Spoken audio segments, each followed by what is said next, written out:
Doctor, tiene el micrófono muteado, perdón. Tenés Ahí, apagado, sí, tenés ahí, apagado. Sí, ahí sí. ahí me escuchan. Ahora sí. Ahora sí. Ok. Sí. Bueno, muy buenas tardes, bienvenidos, bienvenidas. Vamos a comenzar el tercer encuentro que nos convoca. Simplemente una aclaración antes de darle la palabra a Ramiro. Con motivo de esta aclaración, le pedí a Ramiro que aborde un punto. Ustedes saben que los cuestionarios de seguimiento de lectura que tenemos, ¿sí? Son cuestionarios que habíamos anticipado, no era necesario que los contesten en el foro. Aún así, hubo gente que lo contestó, no es un problema eso, pero sí nos permitió ver y detectar algunos errores que tienen que ver con un punto especial que es el cuadro de resoluciones y demás. Es cierto que se presta cierta confusión en la nomenclatura de algunos de los puntos que nosotros pedimos y consultamos específicamente en el cuestionario. Por eso es que lo que vamos a hacer es tomarnos unos minutos para aclarar eso, que lo puedan entender, ¿sí? Reitero entonces también nuevamente que no es necesario que envíen las contestaciones de los cuestionarios estos que hacemos simplemente para orientarlos a ustedes en los contenidos sustanciales. Pero bueno, si está, está, y nosotros nos sirve para anticipar de alguna manera cuáles son los déficits que están teniendo ustedes, ¿sí? Ramiro, te dejo a vos y adelante. Bueno, buenas tardes. Había quedado pendiente abordar simplemente a modo circunscripto a los temas sustanciales lo que se denomina las resoluciones judiciales, porque la última clase no lo llegamos a ver. Y a raíz de justamente lo que dice Daniel, de algunas respuestas que mandaron que fueron diferentes frente a la misma pregunta, quisiéramos hacer la aclaración. Igualmente hay un cuadro que hemos hecho que clasifica las resoluciones. ¿Por qué es importante, más allá desde el esquema conceptual o dogmático, saber qué tipo de resoluciones hay? Es importante porque el código les va a asignar, el Código Procesal Penal les va a asignar distintos requisitos, sobre todo el recaudo de fundamentación. Las resoluciones judiciales para el Código Procesal Penal se exteriorizan a través de sentencias, autos y decretos. El código determina que las sentencias y los autos siempre deben ser motivados, es decir, siempre deben exteriorizar los fundamentos que los sustentan, y por fundamentos a entenderse, digamos, tanto el aspecto fáctico como el aspecto jurídico. Y los decretos determina el código que deben ser fundamentados cuando así se requiera. Entonces, esto es importante y una aclaración. Fundamentar o motivar no necesariamente significa que lo deba hacer por escrito, porque sabemos que a partir de la entrada de la oralidad existe, y sobre todo con la regulación de la ley de flagrancia, con el 168 bis, que es la audiencia donde se discuten temas relacionados con la coerción, con la necesidad de realizar la audiencia preliminar de jurados, los jueces y las juezas toman cotidianamente resoluciones en forma oral, y esas resoluciones van a tener el formato, dependiendo de lo que resuelvan, de sentencias, autos o decretos, y van a tener que cumplir con la exigencia de motivación más allá de que sean oralizados. Entonces, ¿cómo podemos conceptualizarlos? Bueno, la sentencia es la decisión final del proceso que le pone, que justamente, valga la redundancia, le pone fin al proceso. ¿Cómo es un truco para darse cuenta si es una sentencia o no? Bueno, hay un sencillo atajo eh, intelectual, que es si la resolución es de condena o de absolución, estamos ante una sentencia. Eso está claro. Y toda resolución jurisdiccional de órganos de control que revisen esa resolución que determine una condena o una absolución también va a ser una sentencia, porque en tanto rechaza un recurso o acoge un recurso, está modificando o dejando incólume esa resolución final que es la sentencia. La sentencia, por supuesto, tiene que estar motivada, obviamente. Los autos, a diferencia de la sentencia, no resuelven el fondo del asunto, no son resoluciones que tienen que ver con la condena o la absolución de alguien, sino que resuelven incidencias que se generan en el marco del proceso y que no tienen que ver con el fondo. Todo tipo de incidencia se resuelve a través de un auto. El ejemplo más clásico son todos los litigios que se producen a raíz de las medidas de coerción. Son todas incidencias. Toda resolución sobre medidas de coerción, ya sea las que imponen la coerción, las que revocan, las que la morigeran, las que la disponen alternativa, excarcelaciones, etcétera, ceses son autos jurisdiccionales y deben estar motivados también. Y los decretos son decretos o también como se le denomina en el Código Procesal Civil y Comercial, providencias simples, en la jerga se le dice despacho, son resoluciones que tienden a ordenar el curso del procedimiento, ya sea avanzando o dándole un orden al proceso. Resoluciones de mero trámite se le llama. Por ejemplo, cuando se tiene presente una petición para ser resuelta en la audiencia, cuando se fija una audiencia, cuando se dispone la autorización para que la alcaldía produzca el traslado hacia una unidad carcelaria, cuando, por ejemplo, se dispone la elevación del expediente principal porque lo pide la alzada, y también es un decreto lo que el Código Penal denomina auto de citación a juicio, mal llamado auto de citación a juicio. ¿Por qué?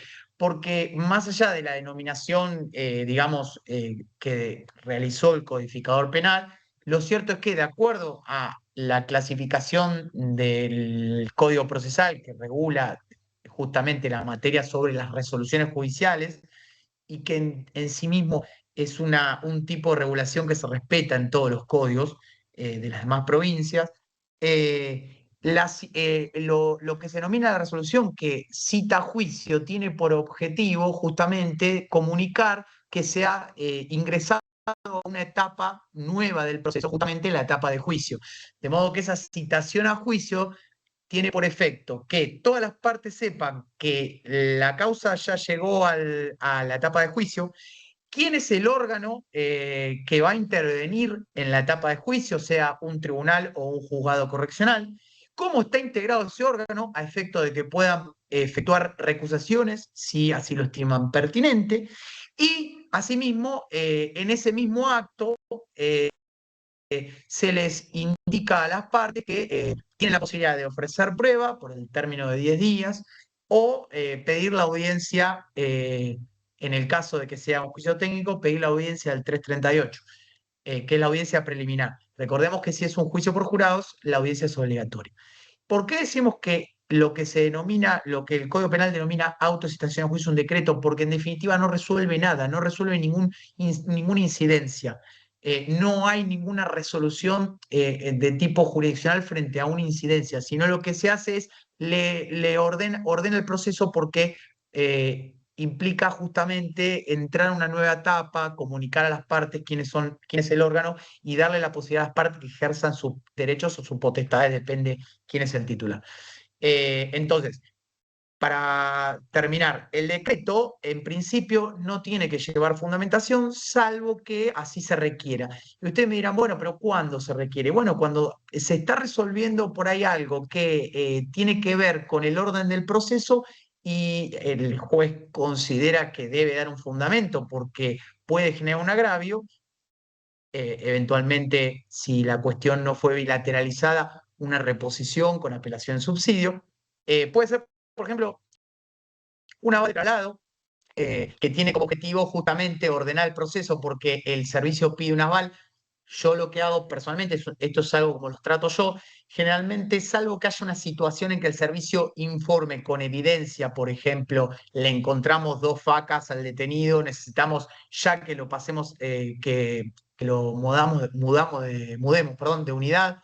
Salvo situaciones extremas, cuando se pide el aval con un acta que por lo general está redactada en términos genéricos, yo le doy traslado a la defensa para primero, previamente a resolver, ser oído. Esa disposición de no al lugar al aval por infundado o no al lugar al aval porque los fundamentos no se apoyan en sanciones o no se ha incorporado evidencia que dé cuenta de que se ha sancionado y se pone, es una persona que se lleva mal con su compañero, o sí, porque por ahí la decisión es no hay litigio, porque la defensa también está diciendo cuando lo he traslado, sí, yo también quiero que se vaya porque no hay una buena estadía ahí, una buena relación. Bueno, esa decisión que en definitiva no deja de ordenar el proceso, es un decreto por ahí y que merece que, aunque sea mínima, haya una fundamentación de por qué se resuelve así o por qué se resuelve de un modo o de otro. Pero para que quede claro, la sentencia es la que resuelve el fondo del asunto, absolución o condena, y todas aquellas resoluciones jurisdiccionales de órganos de control que controlen esa resolución.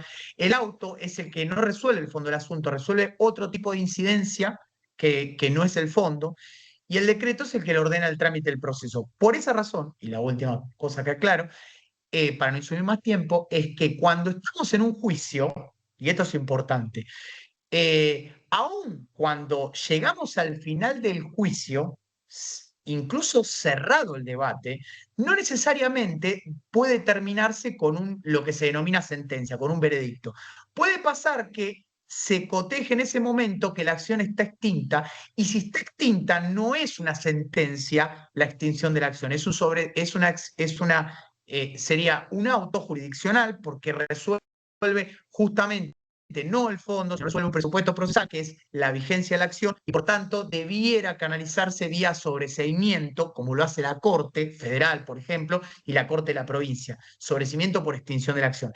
Después que ese sobreseimiento, a los efectos del nem bis in idem, tenga la misma cualidad o genere el mismo efecto que una sentencia, en el sentido de que no se puede abrir de vuelta la causa en principio, es otra cosa. Como si también el hecho de que esa resolución de sobreseimiento, que es un auto en términos técnicos, pueda constituir a los efectos del recurso extraordinario una de aquellas resoluciones que son equiparables a una sentencia definitiva para poder discutirla ante la Corte. Si después tienen alguna duda sobre esto, lo escriben en el foro y lo contestamos. Yo por mí creo que es eso, Dani. Muy bien, Ramiro, muchísimas gracias. Bueno, voy a dar comienzo entonces a los temas que quiero compartir con ustedes hoy. Básicamente voy a iniciar por aquello que tiene que ver con una de las pruebas que tradicionalmente fue algo así como las vedette de las pruebas en el ámbito de la audiencia de debate. Me refiero a las declaraciones testificales y todo lo que tiene que ver con las fuentes personales de prueba. Digo, fue hasta hace un tiempo tradicionalmente, porque la verdad es que en los últimos años, y particularmente diría que en los últimos tiempos, probablemente ha perdido esa centralidad que tenía siempre la prueba testifical. Fíjense ustedes que hoy quizás sea mucho más importante para reconstruir históricamente qué es lo que pasó, y quizás sea mucho más fiable pruebas de otro tipo, como pueden ser las aportaciones de filmaciones de cámaras de seguridad pública o cámaras de seguridad privada, otro tipo de evidencias digitales que están hoy muy en boga y que tienen que ver y requieren también de una serie de presupuestos para que sean fiables, y probablemente desde ahí haya mucha más certeza de aquello que se reconstruye. Sin embargo, todavía, justamente la audiencia de juicio, aun cuando esas pruebas se van a hacer valer también en esa misma oportunidad, esas de tipo material y demás, sigue estando un poco bajo la dinámica y seguramente la importancia de esa fuente de prueba personales, ¿sí? Es por eso que todavía hay mucho por trabajar, como van a ver ustedes, en cómo se abordan desde la construcción de un veredicto, la decisión de un veredicto y la decisión de una sentencia, pero en particular, como decíamos, nosotros diferenciamos veredicto y sentencia en el ámbito penal. Básicamente la decisión de un veredicto, que es donde se van a valorar las pruebas testificales, ¿sí? Bueno, inicialmente ¿qué es un testigo? Y un testigo, de alguna manera, es una persona de quien se espera nos informe algo sobre los hechos del caso y a quien se va a interrogar bajo juramento a fin de saber lo que conoce, por lo menos, o lo que ha percibido sobre esos sucesos que son el foco de atención en el debate a partir de las hipótesis que se plantean. Según la tradición histórica, hay un distingo, algo que de alguna manera ponía en dos modelos distintos, el del common law y el del civil law, el nuestro, el del derecho continental europeo, donde en el common law testigos son todos, incluso el imputado, quien declara también bajo juramento de decir verdad, y ustedes saben que al punto tal que corre incluso el riesgo de, en caso de corroborarse que está faltando a la verdad, pueda ser eventualmente enjuiciado por perjurio, que es una infracción que suelen tener los sistemas anglosajones. El hecho que declare bajo juramento tiene algunas ventajas frente a los jurados. Esto es algo que se discute hoy aquí también en Argentina, pero que nosotros no podemos adaptar como parte del sistema de jurado clásico que tenemos, porque nosotros tenemos ya un presupuesto constitucional que en principio impediría asumir esa posición. Es decir, que las personas que hacen uso del derecho a declarar lo hagan bajo juramento, a pesar de que al jurado se le instruye que no está obligado a decir la verdad, pero que puede ejercer una manifestación en defensa. Esta idea de que no está obligado a decir la verdad sobrevuela muchas veces en los jurados como una sospecha de que esa versión que da el imputado cuando presta declaración puede no ajustarse a la verdad porque no tiene una obligación de hacerlo así. Bueno, cambio. En el sistema nuestro del civil law, en general, hay una tradición de que testigo es aquella persona ajena al proceso, aun cuando en algún caso puede ser la propia damnificada o, asumiendo la calidad de parte como particular damnificado, está obligado a declarar como testigo y sujeto, por supuesto, a la obligación de decir verdad y a todas las penalidades que importaría infraccionar esta obligación. Pero más allá de eso, lo que quizás es importante empezar a desandar es alguna tradición que viene de la escuela clásica italiana, de la mano de Carnelutti, de Calamandrei, que tiene que ver con una clasificación. Como toda clasificación puede estar bien, hacer una clasificación es una tarea que tiene una alta cuota de arbitrariedad, ¿sí? Y en esa clasificación tradicional de las aportaciones probatorias, se sostiene que básicamente hay dos especificaciones en este sentido, la prueba directa y la prueba indirecta. Se asocia comúnmente a la prueba directa las testificales, justamente. En realidad vamos a ver sobre el final que no necesariamente es buena hacer esta distinción, sino que desde el punto de vista del conocimiento o aquello que pretenden amparar, hay otra forma de clasificarlo y entonces no necesariamente una testifical es una prueba directa o no necesariamente cualquiera de las otras pruebas dejan de ser directas por no versar sobre, en todo caso, la percepción directa por los sentidos de aquello que es el núcleo central de lo que se discute. Vamos a ver que hay otras posibilidades de tener una mirada que es quizás un poquito más racional en punto, si uno quiere de alguna manera clasificarlo, pero nos sirve para entender cómo es la forma de probar un hecho y cómo es en general la posibilidad de probar un hecho a través de una cadena de sucesiones de inferencias probatorias. ¿Sí? Bien, de alguna manera también vamos a ir precisando a partir de lo que veamos hoy algunas terminologías. Antes teníamos ahí un texto que hablaba, no sé si lo hemos dejado como eventualmente una lectura no obligatoria para no cargarlos de tanto, pero teníamos una forma ahí de referirnos a alguna terminología especial, porque se suele hablar por ahí que el juez percibe por sus propios sentidos el hecho mismo que se debe probar a partir de las aportaciones que nos traen los testigos, y a partir de eso entonces puede verificar la reconstrucción histórica de los hechos. Bueno, el término verificar, que es más propio de las ciencias naturales, nosotros preferimos de alguna manera reemplazarlo por el término corroborar, ¿sí? Por el verbo corroborar, la corroboración de los hechos. Vamos a hablar, es un poco más apropiado.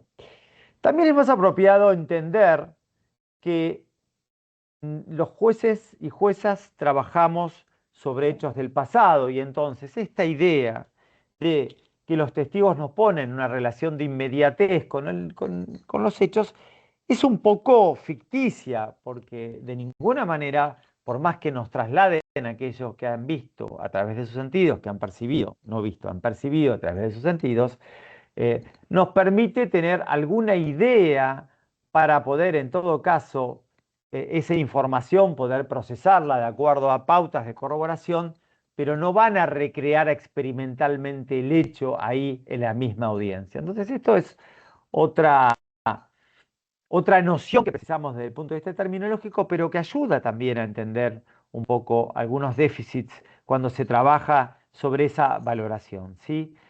En general lo que apuntamos en esto es no cargar a la cuenta de la percepción que tienen los jueces sobre el contenido de esas declaraciones en términos de recreación experimental y como solía decirse en algunos viejos textos, porque también impone sobre los jueces, como vamos a ver ahora, también una sobreestimación de la apreciación subjetiva del declarante. Y esto es algo que en realidad queremos evitar, ¿sí? Había en el curso de cuáles son los sistemas procesales que han imperado y de alguna manera qué incidencia tienen en esto, habrán visto ustedes que trabajamos en algún punto inicialmente sobre una descripción de lo que ha sido la prueba tasada, esa prueba que de alguna manera era una suerte de álgebra legal que tenía sí un potencial explicativo general universal y que se traducía entonces en reglas legales de valoración probatoria y de ahí que tuviese una incondicionada validez. Cuando la prueba tasada decía, mire, tenemos dos testigos directos, y hablaba justamente de esto, de la prueba directa, dos testigos que se llamaban perfectos, ¿sí? Cuando tenían todas las capacidades y tenían además, no estaban sospechados de parcialidad. Dos testigos directos, dos testigos se hacían plena prueba. Y en algún momento de este sistema, en los últimos tiempos de la vigencia del Código Procesal Penal de la Provincia de Buenos Aires, bajo este sistema ya no existía esto, pero en algún momento sí. No tenías dos testigos y bueno, perfectos, con cuatro imperfectos hacías también plena prueba. Es decir, aumentando solo la cantidad, pero manteniendo el débil potencial que tenía esa prueba, de todas maneras también hacías una plena prueba, algo que está bastante lejos de lo racional. Bueno, ese sistema, por razones históricas, ustedes saben, nosotros pasamos a un sistema de libres convicciones. Cuando esas libres convicciones, si no están amparadas en un razonamiento suficiente de cuál es justamente la decisión que se toma a partir de una valoración que está libre de tasas, es decir, libres de reglas que te imponen cómo valorarlos, pero que te exige, sí, partir por lo menos de la sana crítica y de lo que ello implica, ¿sí? Cuando está ausente una suficiente fundamentación con base en las libres convicciones o en la sana crítica racional, como quieran llamarlos, en realidad tenés un sistema de decisión equiparable a la íntima convicción, ¿sí? Entonces, se dice por ahí que la aptitud del juez, en régimen de inmediatez para alcanzar la verdad de los hechos, alcanza solo con escuchar al testigo que en cuanto declara y a partir de eso tomar una decisión en cuanto a la posibilidad de otorgarle a ese contenido verosimilitud. Ahora, el problema que nosotros queremos evitar y justamente tiene que ver con tratar de suprimir esa idea de sobreestimación de la capacidad que tenemos los jueces para valernos solo, o al menos en gran medida, de la impresión que genera el juzgador. Generalmente esta impresión está asociada a la gestualidad en la apreciación del contenido de una prueba testimonial. Cuando yo me refiero a la gestualidad, me refiero a ese lenguaje que es, si se quiere, más espontáneo porque no es controlado, a ese lenguaje corporal no verbal sobre el que se ha hecho muchísimo hincapié desde el campo científico, en otras ciencias, pero que los jueces a veces tenemos algo así como una sobreestimación de nuestras capacidades y entonces la posibilidad de entender que podemos de por sí apreciando una testifical, que tiene determinados rasgos, decir si el testigo está ajustándose a la verdad, o está escondiendo algo, o está ocultando, o no está siendo del todo franco, bueno, es algo que si lo hacemos solo desde la impresión subjetiva, sin asociarlo a un contenido y a la corroboración de ese contenido, estamos incurriendo en un déficit de cómo abordar justamente esa prueba. Me gustaría compartir con ustedes una placa, a ver si puedo, con alguna jurisprudencia y avanzar un poco en esto.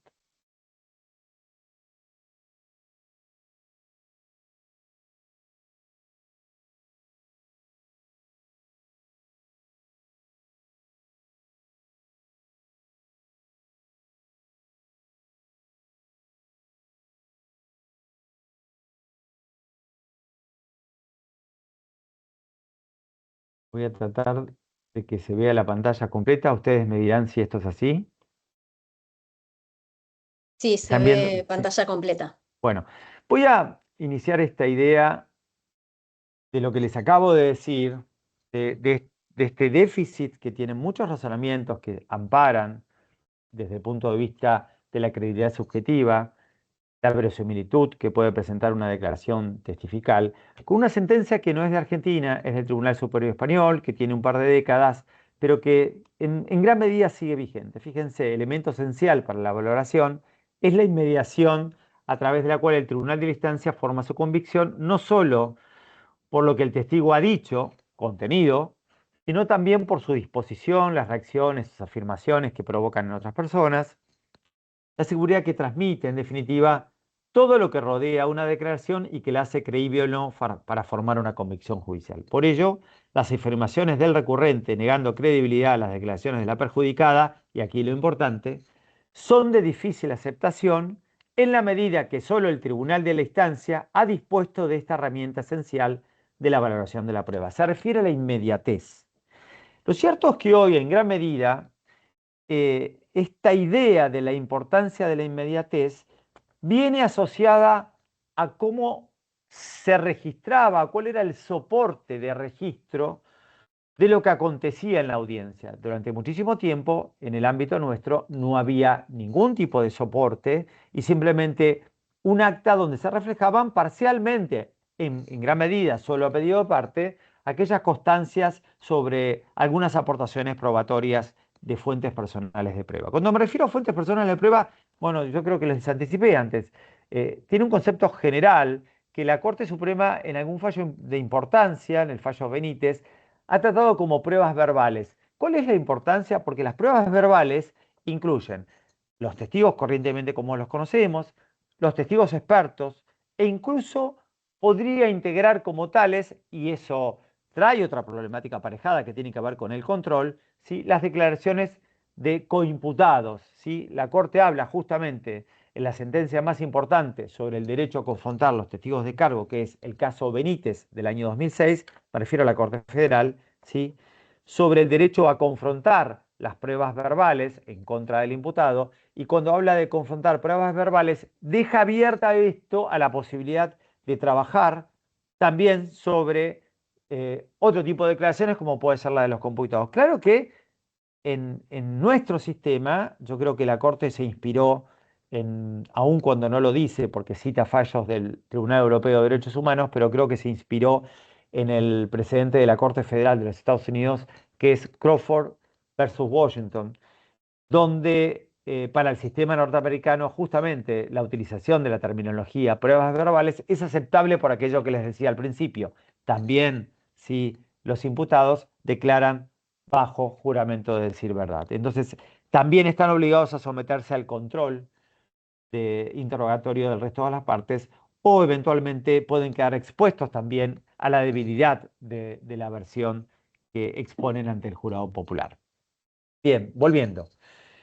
Esta idea de la sobreestimación de la inmediatez tiene menos sentido actualmente. En principio, toda esta concepción que dejaba así como en un resorte exclusivo del Tribunal de la Audiencia la apreciación de situaciones de inmediatez, estaba en función de que no había registros, o en todo caso los soportes que tradicionalmente se utilizaban en otros países, era volcar versiones taquigráficas de lo que iba aconteciendo en el juicio. Nosotros apenas en actas y muy parcialmente, como les decía. Pero desde hace un tiempo, el avance de la tecnología nos permite en muchos casos tener el audio completo del juicio y en muchísimos casos la videograbación de ese juicio, con lo cual diríamos, estamos casi en igualdad de condiciones, no en las mismas condiciones, porque la videograbación que ustedes pueden apreciar de un debate, en general pone en primer plano al declarante.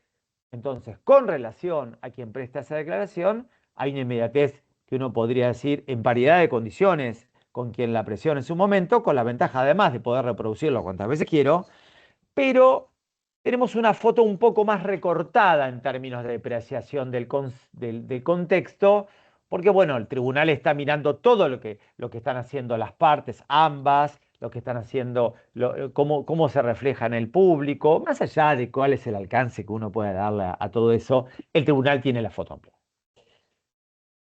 Bien, vamos a otra placa, ya con pasajes de lo que tenemos en nuestro ámbito. Una sentencia del Tribunal de Casación Penal, no de mi sala, aclaro por las dudas, aunque se nos puede escapar algo así. El grado de convicción que cada testigo provoca en las jueces de mérito configura una cuestión subjetiva perteneciente a la esfera reservada por la ley a los magistrados del juicio, quienes por su inmediatez frente a los órganos de prueba son los encargados de establecer el mayor o menor valor de las declaraciones testificales. Entonces, ¿cuánto pesa una declaración testifical según esta sentencia del Tribunal de Casación? Está en función de lo que a los jueces les parece a partir de lo que pueden apreciar en inmediación. Y la verdad que esto está mal.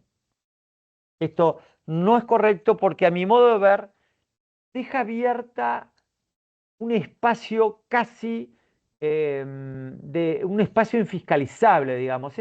Es como una suerte de cheque en blanco que le dio al tribunal para que pueda decir lo que le plazca y lo que se le ocurra, sin posibilidad de controlarse, sobre justamente la prueba que hasta poco tiempo atrás era bastante central en un debate. La prueba testifical, por cierto, que era lo que motivaba la celebración de un debate. Entonces, ese es el primer defecto. El segundo defecto es que nadie podría decir que el peso probatorio está en función de lo que se aprecie por la inmediatez. Y en tercer lugar, si esa inmediatez es tan importante, y esto sí lo resalta el fallo Casal de la Corte Suprema de Justicia de la Nación, en cuanto a que si es tan importante ese factor que se desprende de la inmediatez, bueno, y esto define de alguna manera el peso probatorio que le suma o le resta a un testigo, bueno, pues explíquelo en el veredicto y explíquelo por qué lo razona así, y entonces eso es controlable. No hay nada que no pueda controlarse, no hay nada que debiera escapar al control de un tribunal de impugnación.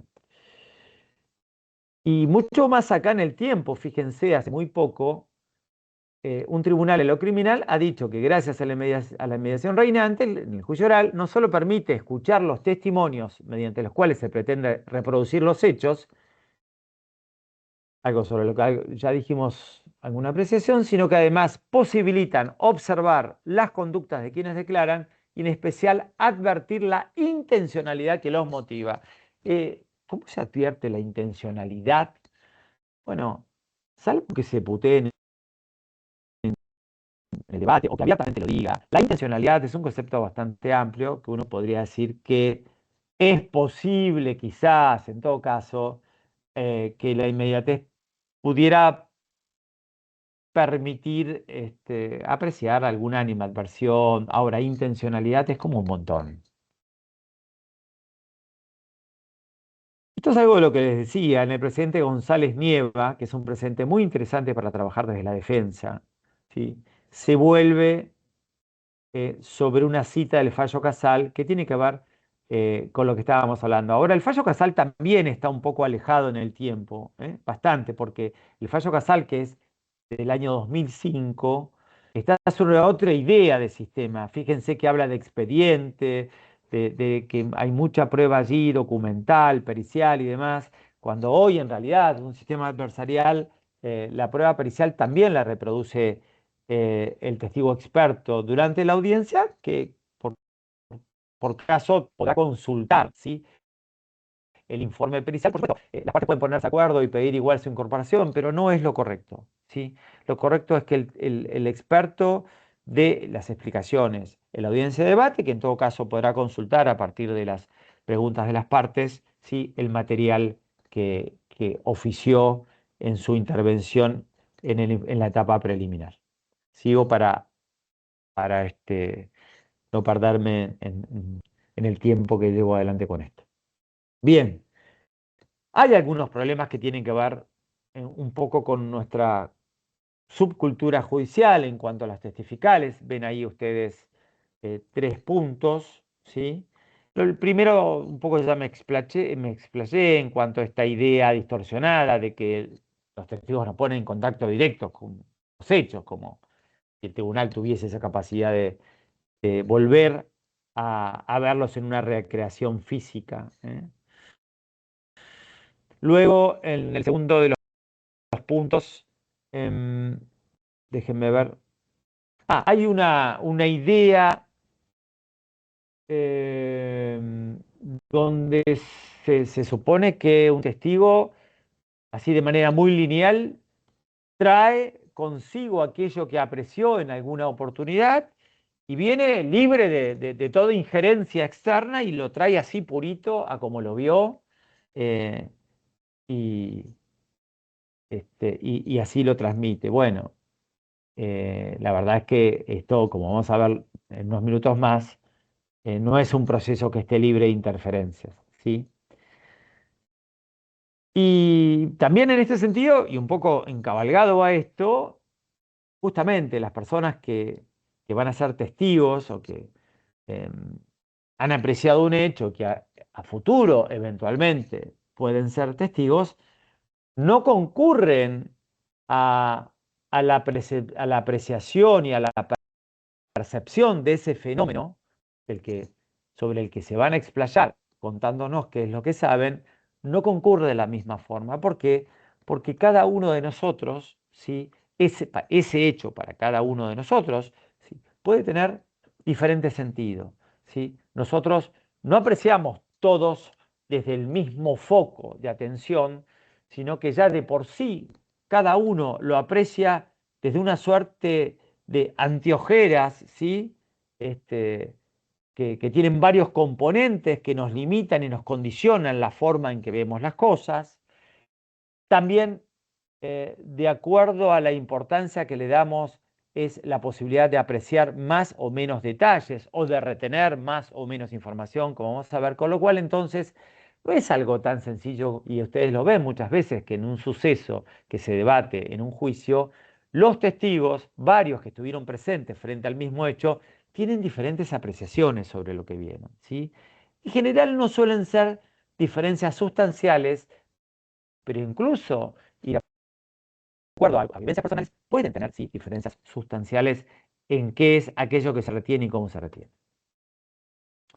Y eso tiene que ver un poco en un proceso sobre el que el derecho penal ha sido bastante ajeno y que en los últimos tiempos sí hay una nueva mirada que presta atención a la psicología experimental y a las neurociencias, aspectos que antes, sobre esta vieja idea de jueces, de superjueces que tenían esta posibilidad y esta capacidad de apreciar todo lo gestual y demás. Y digo, también no quiero ser así un extremista, no soy un negado a que el lenguaje corporal también muchas veces manifiesta algo por menos controlable y más espontáneo, ¿sí? Uno siempre recuerdo que Neruda decía que se hace lenguaje hasta con la cabellera.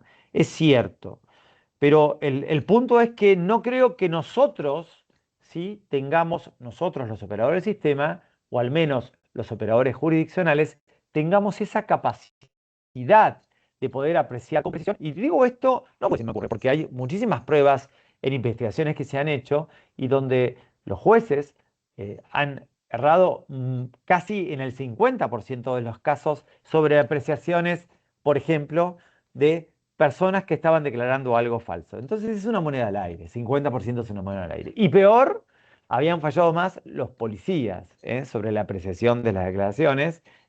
Tenían quizás menos capacidades para advertir eso. Y fíjense que en muchos de los sistemas es la propia policía la que interroga incluso inicialmente al imputado. Pero vuelvo, la psicología experimental y las neurociencias han avanzado en cómo funciona la memoria para poder entender. Y esto también nos ayuda a nosotros a cómo trabajar con el contenido de las testificales a partir de ciertas distorsiones que justamente que traen las personas por los propios procesos de memoria. Entonces,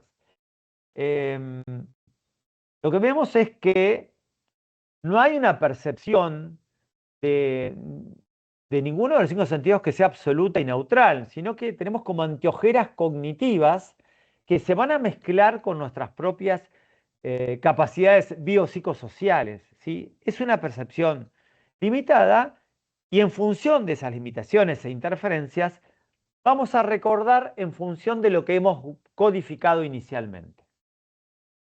Una vez que se hace esa primera selección de la realidad, los estímulos percibidos van a interactuar con un montón de información que ya tenemos nosotros, que está almacenada en la memoria, y en esa memoria de largo plazo, ¿sí? Esta memoria inicial que se llama working memory o memoria de corto plazo, es la que introduce esa selección de la realidad y va a amalgamarse en algún punto con todo el bagaje de información que tenemos nosotros. Bagaje no solo de información, sino prejuicios, esquemas mentales, vivencias y experiencias personales que puede hacer que esa porción de la realidad a nosotros se nos cruce con alguna emoción y entonces tenga un trazo diferente, ¿sí? Digo, la consolidación del recuerdo, y cuando cruzaba también lo emocional, ahora vamos a ver algo sobre eso también, depende en alguna medida también sobre lo que juzguemos nosotros, sobre cuán importante es esa información que estamos percibiendo por los sentidos. Entonces, hay un error en los operadores judiciales cuando suponen que alguien que presencia un suceso lo va a evocar como el proceso de recuerdo, trayéndolo así como si apretase un botón play y nos traslada a aquello que vivió tal cual lo miró y lo pudo apreciar. Digo esto porque depende inicialmente, entre otras cosas, de la importancia que le demos al suceso. Piensen ustedes en sus vidas cotidianas. Esta mañana, ¿sí? Salieron, ingresaron a un edificio público de tribunales, probablemente, se cruzaron en el medio con muchas personas, y es probable que no recuerden ningún rasgo particular ni de las personas con que se han cruzado, las han mirado a la cara y posiblemente no puedan decirme cómo estaban vestidas. Subieron por ahí a un transporte público y vieron una persona que estaba parada al lado de la máquina donde ustedes tienen que validar el pasaje, con lo cual estuvieron a 30 centímetros, a medio metro, y seguramente no recuerdan ni cómo estaba vestido, ni algún rasgo fisonómico en particular. ¿Por qué? Porque salvo que te haya gustado esa persona, no recuerdan nada de eso. No le dan importancia, eso sigue de largo y aún habiéndolo enfocado, ¿sí? Con todos los sentidos alertas, pasa porque no tiene importancia. Nosotros no podemos recordar y acumular toda la información que percibimos, ¿sí? Un amigo me dijo una vez que justamente la memoria en algún punto es la capacidad de olvido. Imagínense ustedes tener un destino, una vida como la de Funes el Memorioso de Borges. Sería imposible vivir de esa manera. Si recordásemos todo lo que percibimos cotidianamente y lo recordáramos además con esa precisión de la percepción inmediata, sería imposible vivir, ¿eh? En esto la naturaleza también es sabia. ¿Cuáles son los procesos que dificultan? Bueno, esto no es un archivo de video que se selecciona como esas máquinas que van y buscan los muñequitos en los que juegan los chicos, son como pinzas que lo toman el muñeco y lo llevan. No es que queremos recordar y automáticamente la máquina busca el archivo, lo selecciona y lo saca y está tal cual nosotros lo percibimos. No, como les decía, hay en el medio, en ese proceso en el que trabaja la memoria de fijación, en general se dice que no más de 30 días es la fijación, la mejor fijación posible del recuerdo, aunque unas últimas investigaciones hablan de que en experiencias traumáticas, justamente el estrés postraumático hace que la primera fijación esté muy interferida por ese trauma y entonces probablemente la mayor riqueza en la información la podamos adquirir aproximadamente a los 90 días, ¿sí? No mucho más. Después, en serio, empieza una curva de decadencia en la calidad de la forma en que se reconstruye. Esa reconstrucción es útil para que nosotros podamos apreciar sobre los hechos centrales. Hay muchas dificultades con los detalles, ¿sí? Porque ahí hay trazos borrosos de la memoria, tiene que ver con un montón de otros factores exógenos y porque además hay una alteración de la memoria por asociación con otros recuerdos, ¿sí? Yo siempre digo algunas experiencias que se han visto, una persona que ha apreciado un hecho policial notorio, presta declaración a las 10 de la mañana en una fiscalía de investigaciones, como es un hecho policial que ha tenido trascendencia periodística, a la tarde aparece en un programa de Chimentos siendo interrogado y contrainterrogado por diferentes panelistas que a su vez tienen hipótesis distintas sobre lo que aconteció, etc. A la noche lo charla como una anécdota con los amigos, intercambian información y el fin de semana en el asado con la familia comenta y todo el mundo le pregunta y se habla sobre esto.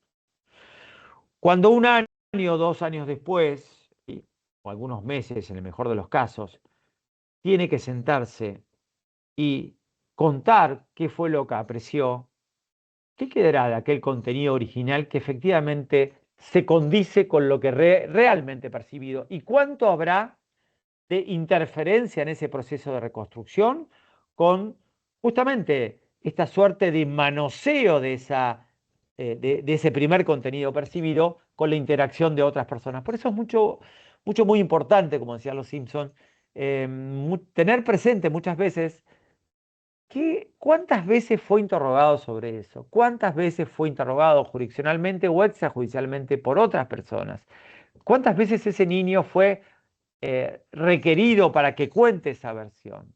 Y algo que me parece muy gráfica, la memoria trabaja de una manera que podría ser asimilable a un documento de Word, ¿sí? Cuando nosotros lo abrimos y hacemos algunos cambios y lo volvemos a guardar, los cambios también se guardan. Cuando lo volvemos a abrir, el texto no es aquel original que escribimos. ¿Por qué? Porque se guardaron los cambios. De alguna manera, también con la memoria corremos el riesgo. No corremos el riesgo. Esto pasa porque es parte del proceso. Cuando hay demasiada interferencia externa, más allá del propio proceso en que se elaboran los recuerdos, ¿sí?, se corren esos riesgos que pueden ser determinantes justamente en la reconstrucción histórica de lo acontecido. ¿Cómo interfiere con la memoria? Bueno, no quiero perder tanto tiempo, pero sí algunos ejemplos, ¿sí?, rápidos para que ustedes me puedan entender. Voy a ver si dejo de compartir y les veo las caras. ¿Ahí dejé de compartir? Bien. Yo no tengo ¿Te puedo solamente agregar una una cámara. cosa? Sí, Ramiro, por supuesto. ¿Sabes qué? Te lo voy a contar porque viene a cuento justamente con esto que estás contando de los niños y las intervenciones previas de distintas personas ajenas al método que está pensado para entrevistar al niño, que es la cámara Gesell, ¿no? Todos sabemos que lo ideal es que el nene llegue con la menor tipo de contacto o contaminación posible para la cámara Gesell, para que lo haga un especialista y el especialista pueda, digamos, hacer una entrevista con los recaudos de evitar, digamos, malos entendidos a posteriori. El otro día tuve un juicio que justamente, bueno, el fiscal terminó desistiendo, pero ¿sabés lo que sucede? ¿Viste los órganos municipales de abrigo? Sí. Que tienen una ley provincial que los obliga a cuidar a los nenes que están en vulnerabilidad. Bueno, ellos, te digo porque lo hablé con una abogada en el medio juicio, que le dije, me parece que están haciendo mal las cosas, con una abogada de los órganos de abrigo y con una trabajadora social, porque el psicólogo no pudo venir, De los servicios eh, locales. Claro, igual, servicios locales. sí. Ellos entienden que tienen la obligación de, por el objeto de la ley, de abordar al nene, ¿no? Entonces le hacen entrevistas psicológicas que, en rigor de verdad, no asientan, no están confrontadas, no hay, obviamente no hay imputado, no hay comunicación a nadie, y hablan un montón de cosas y trabajan ya cosas de ahí. Y yo lo que le dije fue sugerirle, decirle, mirá, ustedes tienen que comunicarse con el fiscal que lleva a cabo la investigación, porque una cosa se los derive el órgano de familia y otra cosa es que se los derive por un caso penal, porque ellos se los deriva a la fiscalía sin ningún tipo de encomendación. Entonces ellos los sientan con un psicólogo y ya le empiezan, te digo, porque la otra vez Sí, supuestamente había sí. una nena que con un dibujo le habían dicho que ya había abusado y después, pero te digo que nada que ver, ¿eh? O sea, Bueno, imagínate lo decirte un propio fiscal. pasa con experiencias terapéuticas previas. Ni hablar, Eh, pero bueno, pero ¿sabes cuál es el es problema de todo? Es que complejo. acá con lo terapéutico es inmanejable. Con los papás es inmanejable. Pero acá estamos hablando de órganos del Estado que no tienen Sí, comunicación con claro. otros órganos del Estado. Y que yo le dije a la abogada, usted lo que tiene que hacer es, ante cualquier duda, preguntar a la fiscalía qué puede hacer. Y la fiscalía por ahí le va a decir, mire, usted siéntalo con una psicóloga si quiere a ver en qué estado psicológico está, si hay un problema de vulnerabilidad psíquica, pero no hable del pasado, porque le hacen hablar de cosas y ahí empiezan a. Estamos hablando de nenes de 3 y 4 años, ¿eh? Sí, sí. Sí, sí, tal cual, y comparto tu apreciación y tu crítica. Esto efectivamente trae muchos problemas. Les decía, habitualmente hacemos como una suerte de ejercicio con quienes compartimos la clase, con ustedes, con los cursantes, con relación a cómo la memoria atraviesa y fija recuerdos o no fija. Hay muy poca gente que ha conectado a la cámara, la verdad es que voy a hacer algo más resumido, voy a explicarles. Em, la, La experiencia del 11 de septiembre del 2001, ustedes saben, el atentado a las Torres Gemelas, probablemente es un ejemplo que no sé cuánto tiempo más lo voy a poder seguir dando, porque ya muchas de las cursantes no habían nacido o no tenían todavía la posibilidad de tener memoria, pero bueno, los más grandes, y esto va dirigido a ellos, eh, es muy probable que recuerden casi con mucha precisión qué estaban haciendo en ese momento. ¿Sí?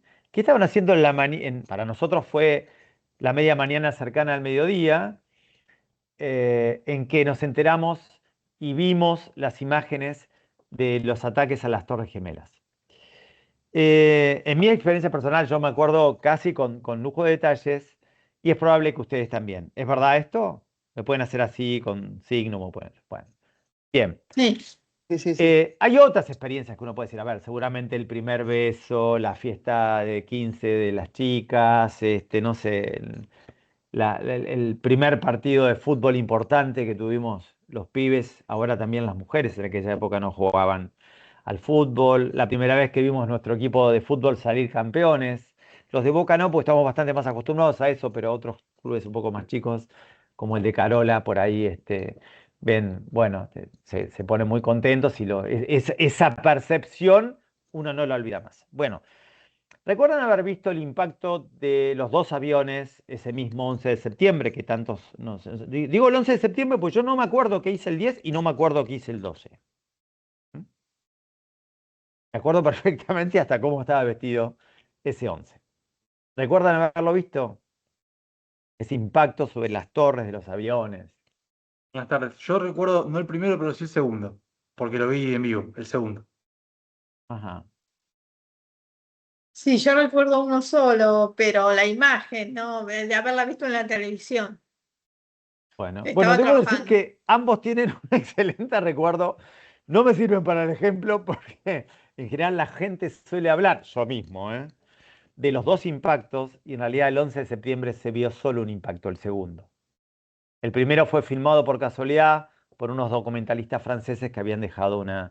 Pero bueno, con el tiempo uno asocia y todos solemos decir que vimos los dos impactos ese día. En realidad el primer impacto se difundió recién el 12 o a última hora del 11. En realidad creo que el 12 porque el gobierno tuvo que autorizar ese material y recién se vio el 12. Entonces, bueno, ustedes tienen una memoria más que prodigiosa. En general la gente suele incurrir en ese error. Hay otro caso son varios los que tengo por acá, que es el de Donald Thompson. Este lo quiero contar rápidamente porque es muy gráfico. Digo, cuando uno quiere demostrar déficit en las testificales, una de los problemas más grandes están en la identificación de las personas en fila, ¿sí? En las diligencias en rueda, como se suele decir en el argot judicial, la individualización de los autores o partícipes en rueda de personas, los reconocimientos, ¿sí? Esto es un problema que, como en gran medida pone el acento en los rostros, ¿sí? Trae problemas porque las percepciones de quienes son sometidos a una amenaza directa, por ejemplo, de un arma de fuego, la psicología experimental ha corroborado que las personas que están enfrentadas a alguien con un arma fijan la atención en el brazo y en el arma, no tanto en el rostro. En cambio, quienes están en el mismo suceso, pero no son apuntados, tienden a brindar mejores detalles sobre esos rostros, ¿sí? Entonces, van a encontrar muchísimos errores judiciales en aquellos lugares donde se ha investigado y se ha corroborado a partir de déficits en la identificación de los autores. En Estados Unidos hay más de 300 casos en que Innocent Project llevó adelante una acción que se parece aquí a la acción de revisión nuestra, especialmente cuando la utilización del ADN, de la prueba de ADN, se hizo mucho más masiva y entonces, como en aquellos lugares resguardan en condiciones la prueba, hubo personas que hacían 20, 30 años, estaban cumpliendo condena y pudo establecerse que esas personas eran inocentes. No solo eso, sino establecer efectivamente quiénes fueron los autores a partir del ADN. Algunas de esas experiencias confluyeron en que la víctima, ¿sí?, se juntara con la persona que finalmente fuera condenada, estuvo 20 presos siendo inocente, 20 años presos, hicieran publicaciones, dieran conferencias y demás. Y recuerdo que una de esas personas decía que cuando fue a hacer el reconocimiento había sido violada y víctima de un robo cuando tenía 20 y cortos años. Cuando fue a hacer el reconocimiento en la policía, ella le pusieron más de 4 personas y demás, y tuvo dudas respecto de la persona que le parecía a ella era la responsable. Pero que lo miró al oficial de policía y el oficial de policía le hizo una seña marcándole que era ese. A partir de eso, ella adquirió como un 100% de seguridad que era la persona y entonces cada vez que tuvo que explicar esto, e incluso en el juicio, dijo que tenía un 100% de seguridad que era esa persona. Esto lo contó a partir de que el caso se aclaró, ¿sí? Entonces, fíjense qué importantes son las diligencias previas a un reconocimiento. Nosotros tenemos un sistema que dentro de todo, comparado con los de otros países, es bastante bueno en pedir detalles de la descripción que pueda hacer, del recuerdo que tiene, preguntarse si lo volvió a ver, preguntar si lo vio en imágenes, si vio imágenes, si buscó imágenes, porque muchas de estas cosas también suelen surgir en los juicios. Invalidan absolutamente no, pero son datos a tener en cuenta, ¿sí? Y especialmente a respetar también en los juicios la nueva norma, que ya no es nueva, tiene varios años, de que los reconocimientos no se pueden hacer de manera impropia como se hacían, sino que hay que respetar la regla general de cómo se llevan adelante los reconocimientos en rueda, que es cómo se hace en la investigación preliminar. En juicio también se debe hacer así. Hay que tomar también otra serie de recaudos si es que va a haber una diligencia en ese sentido. Entonces, la psicología experimental y las neurociencias han logrado demostrar justamente estos errores que a veces son condicionados también desde los agentes que operan con ellos. Entonces es también bastante importante trabajar con responsabilidad estos temas y desde el ámbito jurisdiccional y desde los ministerios públicos tener un control sobre cómo se llevan adelante esas diligencias. El caso de Donald Thompson, al que me quiero referir, es un poco ver las asociaciones y las interferencias en la memoria. Hubo una chica en Australia que estaba en su casa viendo televisión, un programa X, y es atacada sexualmente y sufre un ataque muy violento. Va a la policía, hace la denuncia, aporta la información que podía en ese momento, es examinado y tal. Al otro día estaba nuevamente viendo la televisión y le pareció que en la televisión aparecía la persona que la había violado. Inmediatamente fue a la policía, anotició de eso, la policía va y lo detienen, y este es este señor Donald Thompson, un psicólogo. Cuando le describen, le narran el hecho que le imputan, dice, no, mire, esto no puede ser, yo no tengo nada que ver con esto. Yo ese día, a esa hora, estaba dando una nota en la televisión. Bueno, justamente un psicólogo que hablaba de algunos de estos temas. ¿Qué sucedió? En la memoria quedó impregnada el recuerdo de esa voz mientras esta chica estaba siendo abusada, y al otro día repiten esa nota, ella escucha la voz y asocia directamente entonces esa voz con lo que le pasó, y por tanto le atribuye a esa persona la autoría de lo que había acontecido. Por supuesto, esto se esclareció rápidamente. No siempre es así, o no siempre la circunstancia de la asociación sí puede ser tan claramente discernida. Entonces, mucho cuidado, y también son aspectos en los que eventualmente uno puede trabajar en las hipótesis que pueden llevar adelante las partes, y por supuesto los que tienen que investigar también. No he visto mucho abordaje a partir de la psicología experimental o de las neurociencias y demás, pero es importante. En términos de recuerdos y memorias y de cómo se va construyendo, bueno, hay una anécdota también de Jean Piaget, que solía contar que de pequeño había sido secuestrado y que lo salvó su niñera, que peleó con alguna de las personas en Champs-Élysées, en la avenida que ustedes conocen, o han visto o escucharon ahí en París. Em, Resulta que cuando la niñera dejó de prestar servicios para la familia, este, mandó una carta diciendo que era un hecho inventado, que eso nunca había sucedido. Sin embargo, para entonces, Piaget ya contaba con detalles la vivencia que había tenido, incluso algunos rasgos de los secuestradores y la experiencia, y la familia formaba parte de toda la vida familiar, ese episodio que los había marcado, y que, bueno, que por su parte la familia había reconocido también la valentía de la niñera y había gratificado eso con algún cargo de conciencia y remordimiento. Muchos años después, esa señora informó, bueno, pero el recuerdo estaba muy vívido en Jean Piaget, que él lo contaba como con detalles. Y por último, y corto, hay una anécdota que solemos escuchar por ahí, que involucra a uno de nuestros ídolos más grandes, Diego Maradona, con otro de los hilos también muy, muy importantes del fútbol argentino, Roberto Perfumo. Roberto Perfumo, ya los más jóvenes no lo recordarán, fue capitán de la selección argentina, fue un tipo muy importante en River y en Racing. Jugaba de 6, o sí, para esa época de 6, es un tipo que estaba vinculado a la defensa. Y la anécdota la cuenta Diego en un programa, que había tenido un cruce fuerte, bueno, un fuerte, una pelota, traban, qué sé yo, y que irónicamente se hacen un par de comentarios.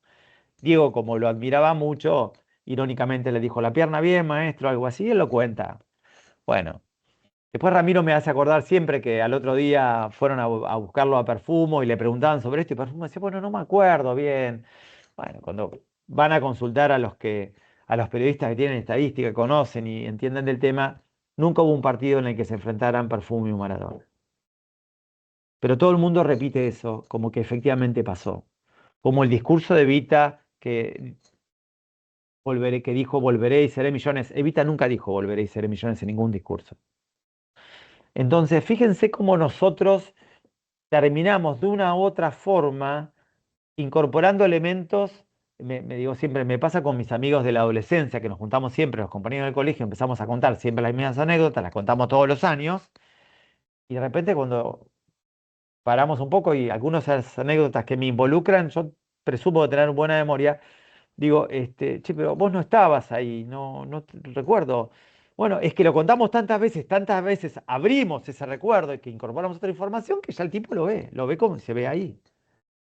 Y a veces nos pasa a nosotros, fíjense que es distinto cuando uno evoca el recuerdo. Piensen que en muchas ocasiones, no siempre, pero en muchas, cuando evocan el recuerdo, ustedes se ven ahí. Ustedes se ven. Cuando evocan el recuerdo, en esa trama de lo que están recordando, ustedes se ven ahí. Cuando vos estás mirando, no te ves. ¿Sí? Y en el recuerdo sí te ves. Fíjense cómo trabaja la memoria y qué importante es ver. Como conclusión de esto, digo, cuidado, trabajemos sobre los aspectos centrales. Si hay algo muy decisivo que lo vamos a resolver a partir de la memoria de un testigo con relación a algo que es un detalle, cuidado, no caigamos en ese error. Muchas veces los testigos, que son testigos absolutamente veraces, pueden tener problemas para distinguir efectivamente el color, el tamaño de una prenda, el color, puede ser naranja, mostaza, bueno, si es oscuro, uno puede decir gris, negro, gris, más allá de cualquier problema de daltonismo. Digo, no reparen que si no dijo el color efectivamente de la prenda que portaba el sujeto, entonces no es esa persona probablemente no es el autor. No es así. Cuidado, ¿sí? Los rasgos de detalles están interferidos por muchísimas cosas. Lo que hay que prestar atención es a los aspectos centrales del contenido de la declaración que tiene además corroboración externa, ¿sí? En gran medida eso muchas veces es posible. Hacemos 5 minutitos y termino esta parte y ya le doy lugar a Carola. ¿Sí? Son y cuarto y 20, nos vemos de nuevo, puede ser, nos silenciamos y apagamos las cámaras. Gracias.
Bueno, cuando puedan, los voy invitando a que retomemos, por favor.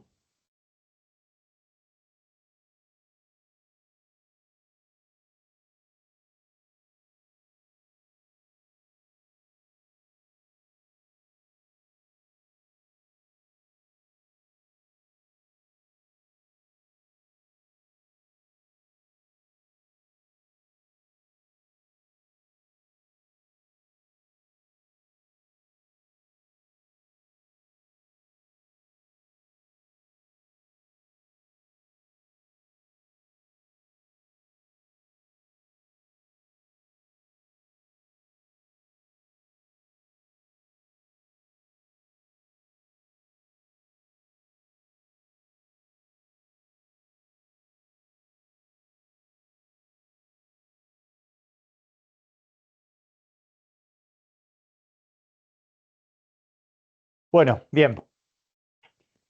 Estamos nuevamente. Quiero completar esta información con 2 o 3 cositas que tenía ahí pendientes.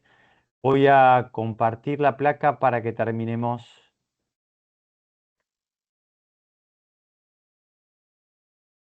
Ahí nuevamente espero que se vea pantalla completa.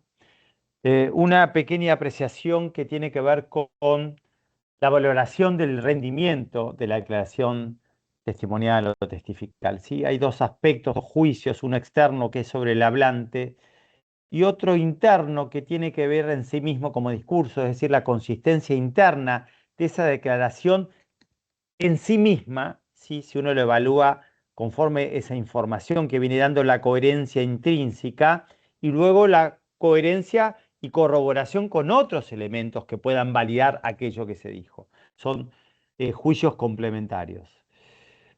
Bueno, a ver si puedo mover la placa. ¿Puedo?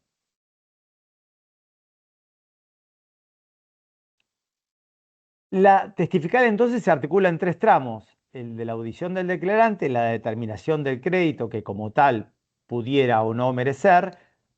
Voy a hacer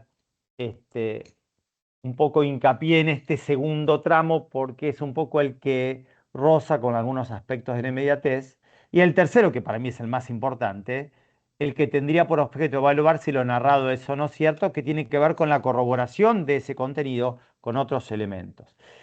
Digo esto porque hay jurisprudencia del Tribunal de Casación, que muchas veces la seguimos, y que ha receptado también la Suprema Corte, que es en base a un criterio del Superior Tribunal Español, que dice que las 3 características para apreciar la credibilidad del testigo son la ausencia de incredibilidad subjetiva derivada de las relaciones procesado-víctima, es decir, ningún elemento que me haga sospechar que, que hay algún interés, a favor o en contra, la verosimilitud y la persistencia en la incriminación. La verosimilitud son rasgos como externos, cierta noción, cierta idea de parecer verdadera. Es eso, verosimilitud es un indicio de cierto que no me dice mucho.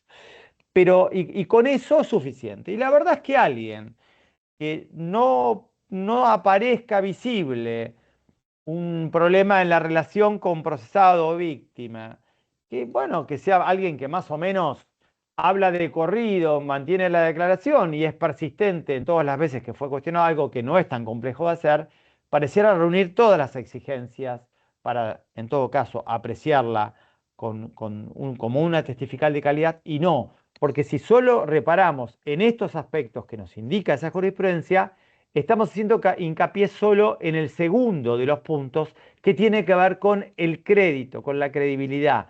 Y nosotros necesitamos también chequear el resto de los aspectos, especialmente el tercero, que tiene que ver con la corroboración externa. ¿Sí? Esto es un poco lo que les acabo de decir recién. No es suficiente estos 3 para el examen crítico del contenido. Necesito ver la corroboración que puede tener con otros elementos que puedan validar esa versión. Por último, esta idea que yo les decía al inicio, lo que es prueba directa y prueba indirecta, ya no asociada a cuál es la fuente de prueba, sino que prueba directa es aquella que va a recaer sobre el hecho principal a probar, el tema probandum, ¿sí? La hipótesis principal que se quiere probar Toda la prueba que va referida a ella, eso es prueba directa. Y prueba indirecta serán aquella que está destinada a corroborar o a dar amparo a los enunciados que están sobre la base de hechos circunstanciales que una vez probados permiten hacer juicios inferenciales que me van a conectar con el hecho a probar. Vamos a ver un cuadro.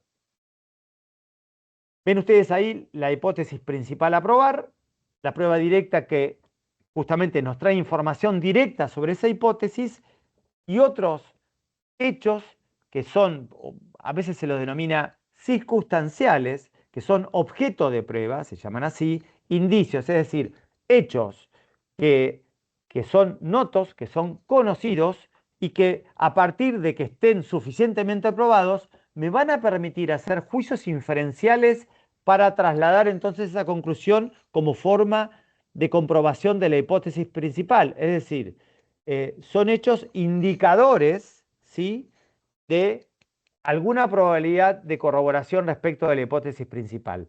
La prueba que prueba, es la prueba de la prueba en algún punto.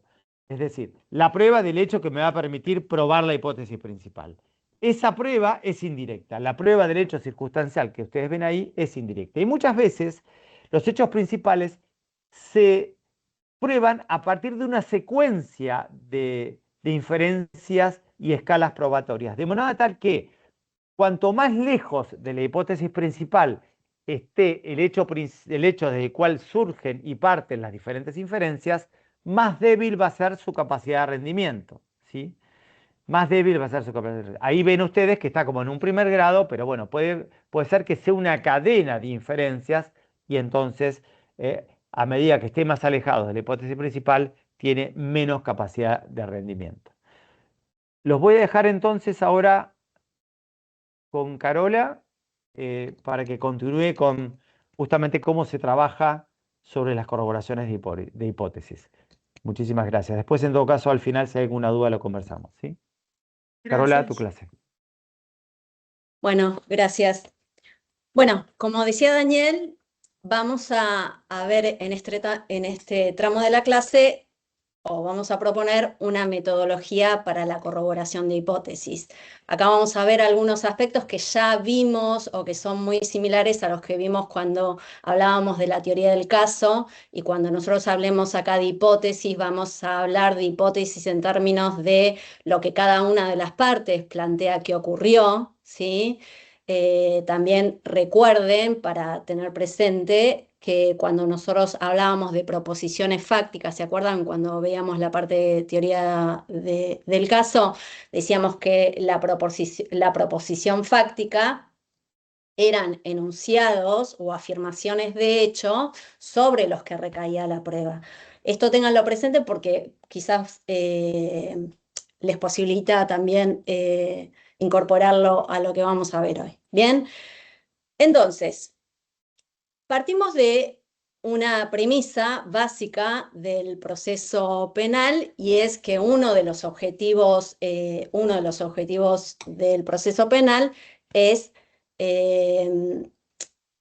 la averiguación de la verdad de lo sucedido. Es decir, en el proceso penal tiende o supone que los enunciados fácticos que se dan por probado, que configuran en definitiva la hipótesis del caso, se corresponden con la verdad de lo sucedido, es decir, que reflejan efectivamente lo que ocurrió en la realidad, y esto también implica que el proceso penal no quiere que se den por probados hechos que son falsos, ¿sí? Ahora, ¿cómo se cumple este objetivo, que corresponde a la corroboración de hipótesis y que corresponde al momento de la valoración de la prueba que hace el juez, de la prueba que ya se practicó, ¿sí? Es importante reparar también en lo siguiente, y algo Daniel mencionó en su tramo de la clase, es que la decisión sobre los hechos no puede estar sostenida en apreciaciones subjetivas del juez, es decir, no puede estar amparada en un convencimiento como reflejo de un convencimiento personal del juez. Lo que piensa el juez que pasó o lo que crea que pasó es irrelevante en términos de justificación del hecho a probar, ¿sí? Tiene que haber una justificación racional que sea en base a pruebas y que sea intersubjetivamente controlable, es decir, que otra persona que acceda a ese razonamiento pueda controlar racionalmente cómo llegó a esa conclusión probatoria. ¿Vamos hasta acá? Entonces, las partes formulan las hipótesis de los hechos. El juez, esas hipótesis tienen que ser comprobadas empíricamente, es decir, contrastadas empíricamente. La labor del juez es evaluar el grado de corroboración que tiene cada una de esas hipótesis que se les plantea, y lo tiene que hacer a partir de la prueba y de las inferencias que se realizan, las inferencias probatorias que se realizan a partir de esa prueba. Nosotros ya dijimos que las partes van a hacer una teoría del caso y van a explicar cómo llegan, o sea, cómo de la prueba infieren que determinada proposición fáctica puede estar abastecida, y en este caso la tarea que va a hacer el juez es, a partir de las pruebas y estas inferencias probatorias que proponen las partes o que hace el mismo juez en el veredicto, es corroborar en algún grado, ¿sí?, las hipótesis que están en conflicto. Bien, nosotros lo que vamos a ver es una estructura de ese, o un esquema de ese razonamiento inferencial que va a hacer el juez para dar por corroborada una hipótesis de los hechos, ¿sí?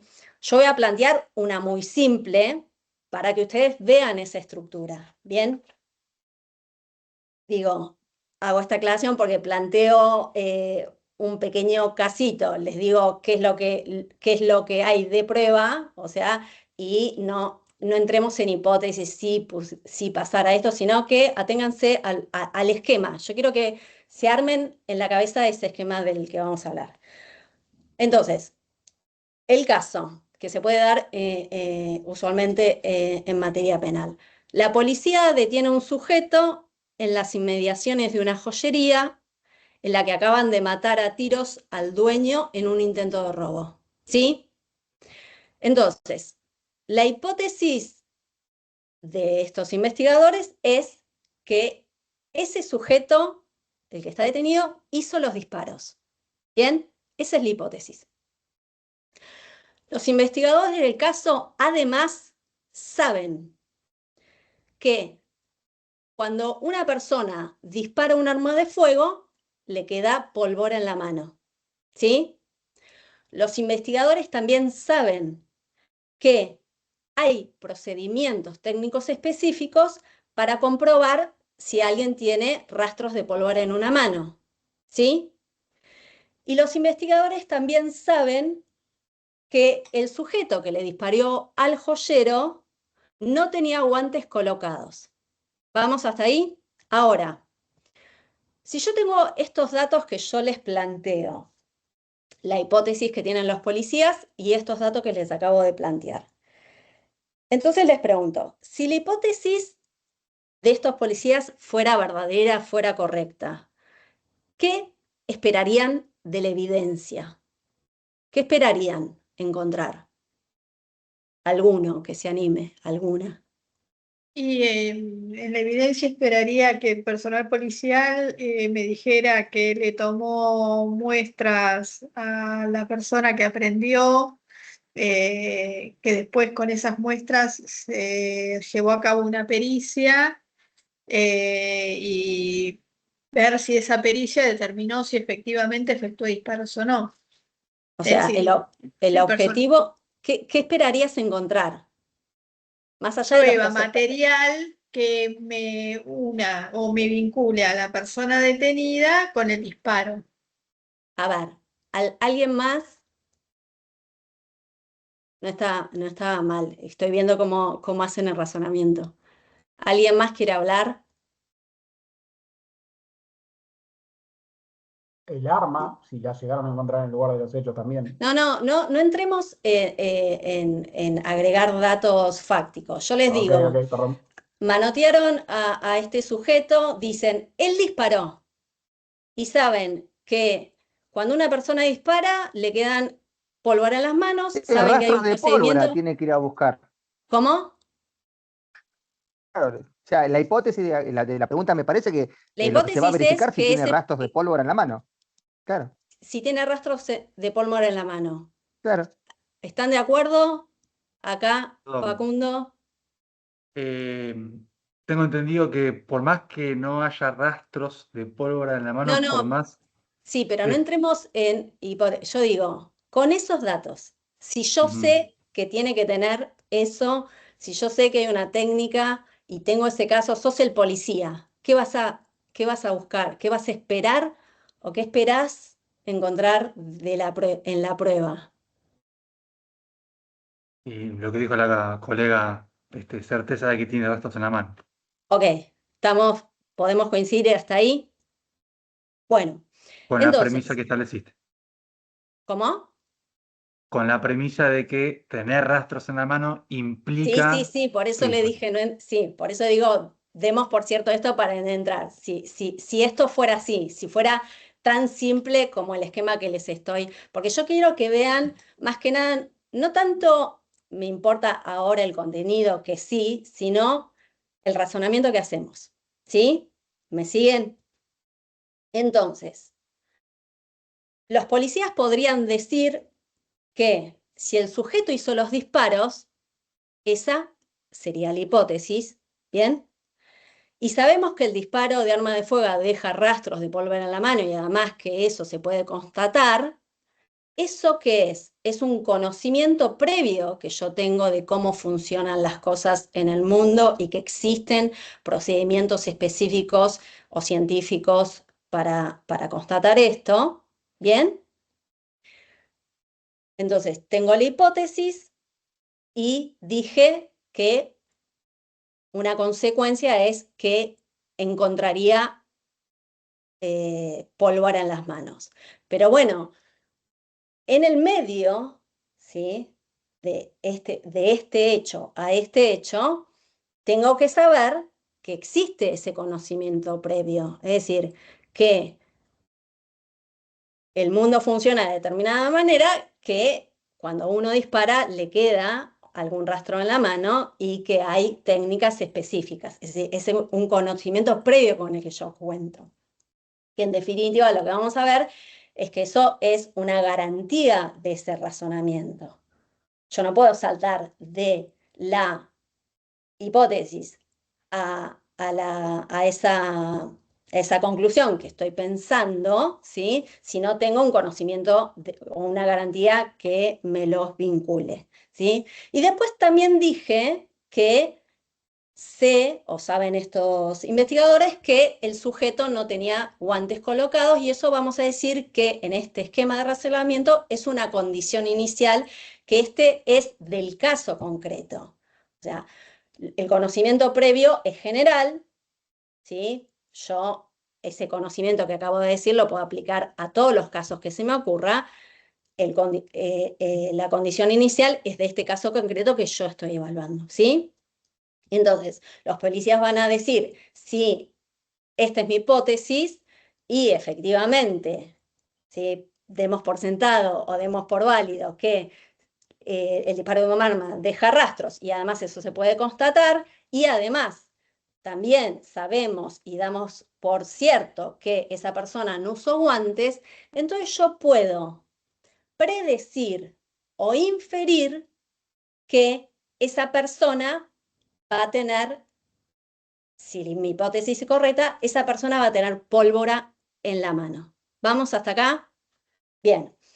Entonces, fíjense que nosotros que vamos a llamar predicción, es decir, esa predicción que hago a partir de lo que voy a encontrar en la prueba, lo hacemos utilizando una terminología que en contra del uso habitual del término no tiene que ver con implicancias temporales hacia lo futuro, sino hacia lo desconocido. Vamos a decir que la predicción es una proposición o un enunciado que al momento que lo formulamos, nosotros no sabemos si es verdadero o falso.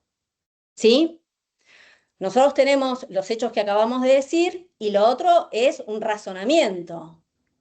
Por ahora es una idea, es esa predicción, es esta afirmación de hecho que yo hago, que es lo que en definitiva, y esto es lo importante, sobre eso sí puede recaer la prueba. ¿Me siguen?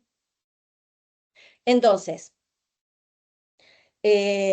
decimos que, e insisto, la predicción es esa consecuencia, ¿sí?, empírica que yo hago a partir de mi hipótesis y la vinculación con estos dos elementos que coloco en el medio en el razonamiento, y sobre la que sí yo voy a poder predicar que es comprobable o no. ¿Estamos? Esa predicción se puede comprobar o no. Entonces, en definitiva, el esquema queda hipótesis, ¿sí?, y predicción. Ahora, ¿yo puedo saltar de la hipótesis a la predicción? No, dije que necesito un conocimiento previo, y entonces ese conocimiento va a ser la garantía de esa inferencia, y después la condición inicial, que es del caso concreto, y es la que se tiene que dar para que se cumpla la predicción.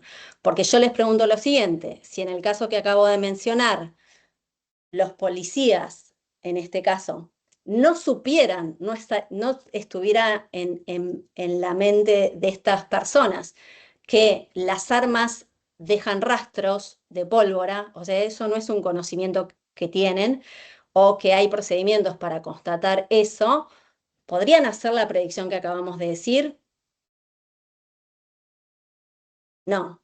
Necesitan necesariamente incluir un conocimiento previo, una generalización empírica o máxima de experiencia, que esto no me voy a meter mucho porque lo van a ver en la clase que viene, pero lo que quiero que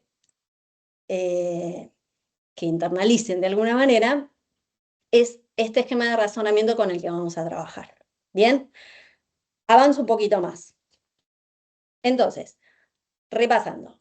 Yo formulo una hipótesis, ¿sí? ¿Qué hago con esa hipótesis? Dado que tengo un conocimiento previo existente, a partir de mi hipótesis, puedo inferir una consecuencia que es empírica sobre la que puede recaer la prueba. Esa consecuencia empírica es la predicción, que es un enunciado que yo formulo, ¿sí?, o que propongo, que lo tengo que probar o no, y que todavía no sé si es cierto o no. ¿Bien? Entonces, cuando yo digo que voy a corroborar una hipótesis, o cuando digo que puedo hacer, que tengo un método para corroborar una hipótesis, quiere decir que incluye un razonamiento que permite formular predicciones y después comprobarlas o no. ¿Bien? Ahora, ¿qué pasa si la predicción no se cumple? Si la persona, en este caso que acabamos de mencionar, no le encuentran pólvora en las manos. ¿Qué les parece que sucede ahí? ¿Por qué puede ser? La más notoria, ¿cuál sería? Y la más notoria es que no disparó el arma. Podría ser entonces que la hipótesis, porque la hipótesis era disparó el arma, que esa hipótesis no sea cierta. ¿Bien? También podría suceder, ¿sí?, y síganme con este razonamiento, sigo siempre en el mismo caso, que por alguna cuestión, y acá tiene que ver lo que dijo Facundo, que por alguna cuestión ese conocimiento previo que yo utilicé no sea válido. ¿Sí? Facundo lo que me quería decir, y yo lo corté, era que no siempre era eso, ¿no, Facundo? Facundo lo que me quería decir, Sí, sí, correcto. decilo. Bueno, y uno de los últimos casos más trascendentales en lo público fue el fiscal que, bueno, se determinó que no había rastros en la mano. El fiscal del Nisman, ¿no? Bueno, lo que dice Facundo es que no es totalmente, que puede estar controvertido que cuando uno dispara un arma queden rastros en la mano, ¿sí? Entonces, fíjense que si la predicción no se cumple, esa consecuencia empírica que yo espero de la prueba para corroborar mi hipótesis, si no se cumple, puede ser, como dijo Ulises, que la hipótesis esa sea falsa, puede ser que el conocimiento previo que yo esté usando no es válido, o sea, parcialmente válido, ¿sí? O puede ser que la condición inicial, que es esa circunstancia concreta que se tiene que ver en el caso, tampoco sea cierta. Por ejemplo, en el caso que acabamos de mencionar, que efectivamente el sujeto que disparó el arma tenía guantes. Entonces, si no se cumple la predicción, que es no se encuentra pólvora, podría ser que no es que la hipótesis es falsa y esa persona no disparó, sino que en realidad sí disparó, pero en ese momento tenía guantes. ¿Se entiende? Bien. Avanzo un poquito más. Volvamos al supuesto en el que la predicción sí se cumple. Sigo siempre con el mismo caso. Supongamos que en la hipótesis de la fiscalía había que encontrar pólvora en la mano y efectivamente se encontró pólvora en la mano del sujeto detenido. Esto constituye sin más que esa hipótesis quedó corroborada y lo que vamos a decir es, bueno, no necesariamente. ¿Por qué? Porque hay casos donde sucede lo siguiente, y tampoco es tan inhabitual, en los que la predicción, ¿sí? Es decir, una misma predicción, que en este caso es que el sujeto se le va a encontrar pólvora, puede formularse no solo por la hipótesis de la acusación, esta que acabamos de mencionar, o sea, la hipótesis de la acusación es, esta persona disparó al joyero, entonces se va a encontrar pólvora, sino que también se puede explicar por una hipótesis alternativa que introduce la defensa y que también se hace la misma predicción, se va a encontrar pólvora en la mano. Les pongo un ejemplo para que se comprenda bien. Supongamos que el sujeto acá imputado dice, yo ese día cuando me detuvo la policía venía de practicar tiro en un campo de tiro que queda ahí a 2 cuadras, ¿sí? Esa es su hipótesis, fíjense que es distinta, ¿bien? El conocimiento previo va a ser el mismo que en la hipótesis del fiscal, porque él no va a cuestionar que las armas cuando uno las dispara queda pólvora, ni que eso no se puede constatar, es decir, eso está igual, ¿bien?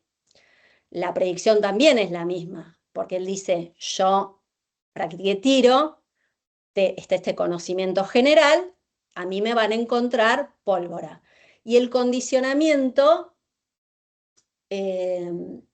inicial, él dice, bueno, practiqué tiro y no me lavé las manos, ¿sí? Entonces, fíjese que, y quiero que reparen en esto, la estructura, en este caso es igual, o sea, hacían la de contenido, 1 minuto, ¿sí? Es una hipótesis, ¿sí? En la que realizo una predicción, que es esa consecuencia empírica que debería encontrar si fuera cierta esa hipótesis. ¿Vamos hasta acá? ¿Quieren que volver sobre algo? Ok, entonces, vuelvo. La predicción es la misma, se cumplió, efectivamente esa persona tenía pólvora en las manos, pero esa predicción es explicativa de la hipótesis de la fiscalía y es explicativa o se puede explicar por la hipótesis de la defensa, ¿sí? Entonces, ¿qué sucede en términos de razonamiento? Porque nosotros estamos diciendo, o partimos de la base, que el juez tiene que explicar la justificación racional del proceso racional que hace en base a las pruebas para llegar a determinada conclusión. Si este fuera el planteamiento así de simple, el juez no puede decir ante ese razonamiento, decir, bueno, yo igual prefiero la hipótesis A, la de la acusación. Bueno, ¿por qué? Explícame por qué. ¿sí? Si probatoriamente esa predicción tanto explica una como la otra. ¿Por qué preferís una y no la otra? Insisto, si se planteara en esos términos así tan simples, nunca es tan simple. Bien, entonces, no, en un caso así no se puede preferir racionalmente una por sobre la otra. Entonces, bueno, ¿cómo se supera esta situación? El procedimiento es el mismo, pero, digo, en este esquema de razonamiento, pero nosotros lo que vamos a necesitar es buscar otra consecuencia empírica, también formulada como una predicción de una de las hipótesis que que no pueda ser explicada por la otra. Y les pongo un ejemplo, así se comprende. Supongamos, seguimos siempre el mismo caso, que tenemos hipótesis A y B y que se encontró la pólvora en la mano del sujeto. Entonces, la defensa dice, o el imputado dice, bueno, la hipótesis es, yo ese día practiqué tiro en el campo de tiro, y dice, todos sabemos que las cámaras de seguridad permiten reproducir algo que fue grabado. El campo de tiro al que fui yo tenía cámaras de seguridad y estaban funcionando, entonces, y hace una nueva predicción, dice, entonces, las cámaras de ese día, si las van a buscar, van a mostrarme a mí practicando tiro. ¿Sí? Esa consecuencia que yo formulé, o sea, hice una nueva predicción, o sea, a partir de la hipótesis sigue siendo siempre la misma, pero como la otra, la fiscalía también me la podía explicar, entonces yo formulé otra, ¿sí? La estructura de razonamiento es la misma, yo hago la predicción, sobre la predicción sí puedo practicar prueba, ¿bien? Si efectivamente yo aparezco, el sujeto, perdón, aparece en esa filmación, eso va a dar cierto grado de corroboración a la hipótesis de la defensa y difícilmente lo va a poder explicar la fiscalía. ¿Se comprendió? Bien. Entonces, así se resuelve cuando una misma predicción puede ser explicada por ambas hipótesis. Bueno, yo tengo que buscar otra predicción que solamente la pueda explicar yo y no la contraparte. ¿Bien?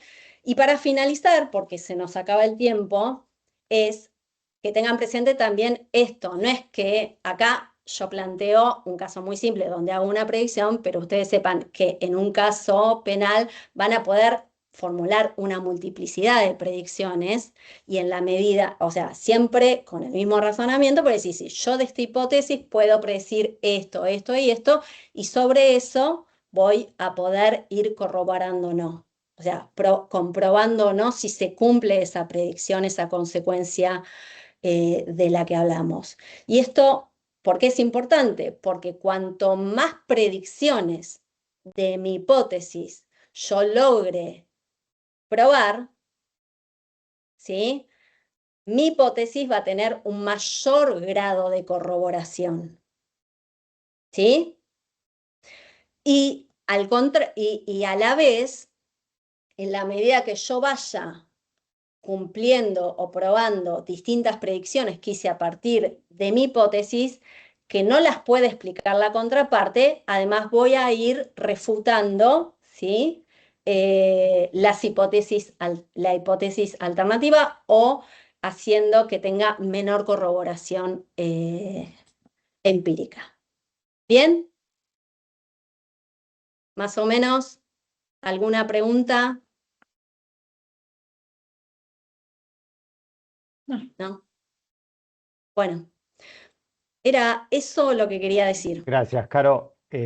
Vamos a trabajar en la próxima clase, justamente a partir de esto que nos trae Carola, básicamente interrelacionándolo con los estándares de prueba y partiendo de la base de que la lógica de corroboración en un veredicto condenatorio, ¿sí? Porque después vamos a ver que también los estándares son distintos, los exigibles a la acusación, que tiene que probar la hipótesis principal, que los exigibles a la defensa, que tienen que probar una hipótesis alternativa o una defensa afirmativa. No puedo exigir el mismo estándar en términos de suficiencia probatoria. Pero sí es exigible al Estado y a la acusación particular que la hipótesis principal que llevan adelante tenga una lógica bidimensional.